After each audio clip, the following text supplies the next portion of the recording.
this is Michael Gelbart, and sharing these ancestral stories with you and inviting you to share yours in a council and councils and is very powerful and very magical. This synchrony between us as we remember our own ancestors and lands and cultures and lineages that we come from generationally. And I'm speaking of blood lineage, but of course the field is much wider than that. Each other's ancestors, the collective, we're all carrying the ancestors in our faces, in our eyes, in our hands, in our hearts, in our blood, in our DNA, and in our epigenetics. So that said, I see us gathering puzzle pieces, and sometimes we get these glimpses. Oh, there's this story, or there's this element, or there's this gem. Let's see. My Zayda Voolv, my great-grandfather, my grandmother Liba's, my father's mother Liba, my father's grandfather Zayda Voolv. He is legendary now in my consciousness, and what I've heard of him, my dad, he died when my dad was young. One of the stories is that evidently, my dad was like a baby in diapers, was being passed around the Shabbat dinner table while they were eating chicken soup, and evidently he peed in his grandfather's soup. Those kind of stories are priceless. He was so quick, legend has it, that he caught a wolf with his bare hands. Wolf caught a fox with his bare hands. Oh wait, the true story is he caught a rabbit with his bare hands.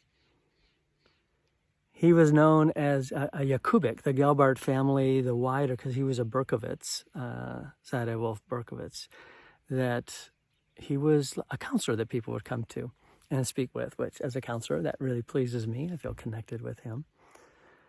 And he also, so the Yakubiks were this wide family. Gelbart's was a very large family, and he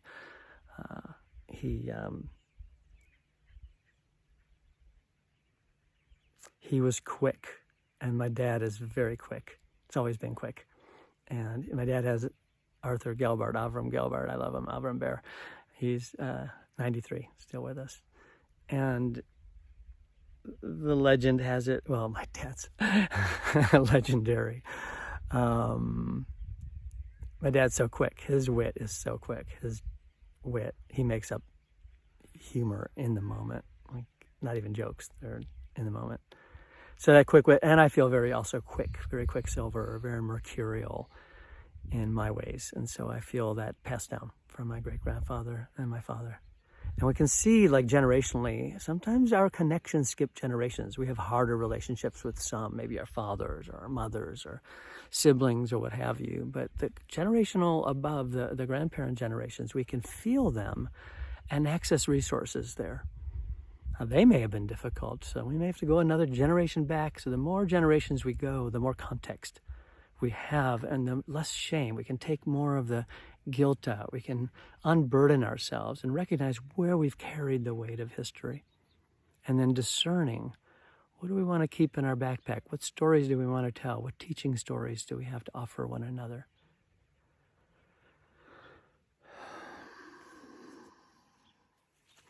It's said that Zayda Voolv, I just talked with my dad this morning, and that's very fortunate. I feel grateful I can speak with him about his trace memories of very, very young. He doesn't have many conscious memories, but he does remember.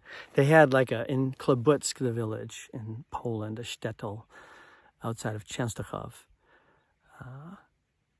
was the major town nearby, and the Yakubiks also lived there, and Gelbarts, that he owned a mangle, and a mangle is like a big ironing machine, more than an ironing board. And so he pressed the clothes and the sheets for the village, for the family and for the village.